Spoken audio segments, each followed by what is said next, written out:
What's up guys, James here and welcome back to another video on the channel. I know there's 1,000 similar videos to this one out on the internet, but I honestly didn't even know if people agreed with me until I started writing this. In my honest opinion, the backrooms have been ruined, and this has nothing to do with gatekeeping or back in my day or any of that nonsense. It simply has to do with what I think the backrooms used to embody, and how I think that original essence has been stripped off over time. If you're here for the first time and you don't actually know what the backrooms are, well, you're in for a bit of a treat. Going off of the original 4chan post that the concept originated from, the backrooms are approximately 600 million square miles of randomly segmented empty rooms that you get to when you no-clip out of reality in the wrong places. The only features of these rooms are stinky, old moist carpets, mono-yellow walls, and an ever-present buzz from bright fluorescent lights. While these original backrooms are very nondescript, that first 4chan post does have one last sentence that left people on the edge of their seats. God save you if you hear something wandering around nearby, because it sure as hell has heard you. I was one of those people that learned about the backrooms really early on. I'm talking within less than a month of the original post being made, and as one of those early fans, I watched the community surrounding it grow larger over time, eventually culminating into what we have today. I was way younger when I first discovered the backrooms, and they terrified me at the time. I even remember searching up if they were real, or if you could get there by lucid dreaming. During that first era of backrooms fans, most content surrounding the backrooms was related to the original image and its description, like simple creepypastas, memes, and stuff like that.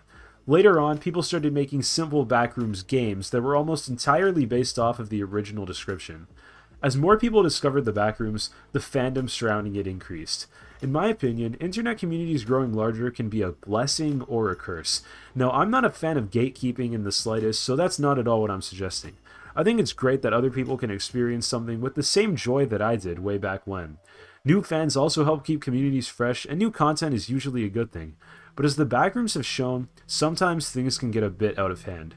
I feel like the backrooms are almost an example of a creepypasta gone too far. What started out as an intriguing message board comment with an eerie twist to it has become a commercialized product that can be packaged and sold. Now it's more reminiscent of children's horror franchises like Poppy Playtime or Five Nights at Freddy's. Just look at Level Fun, one of the most well-known parts of the modern backrooms. It's a prime example of this horror for kids idea that's been around for a few years now. Looking back, when the backrooms community first formed, it was actually pretty much a thing for teenagers and adults. And nowadays the rest of the backrooms have basically just become a parody of the SCP Foundation. The backrooms used to just encompass the original level, and people could build off of that, but now it's got thousands of levels with outdoor areas, furniture, maps, lore, colonies, characters, and a crap ton of cheap monsters. I honestly just can't find that scary. That being said, the original backrooms were something I actually did find really creepy. First off, there's the claustrophobia that comes with being trapped in a series of endless rooms with seemingly no way to escape. Then there's the physical danger of being stranded somewhere where you'll quickly starve or become dehydrated. And maybe the scariest part of it all, the isolation of it and the fear of the unknown. You see, the original 4chan comment never mentions anything by name, but it does end off on a cliffhanger suggesting that you aren't alone in the backrooms. Maybe it's all just your imagination.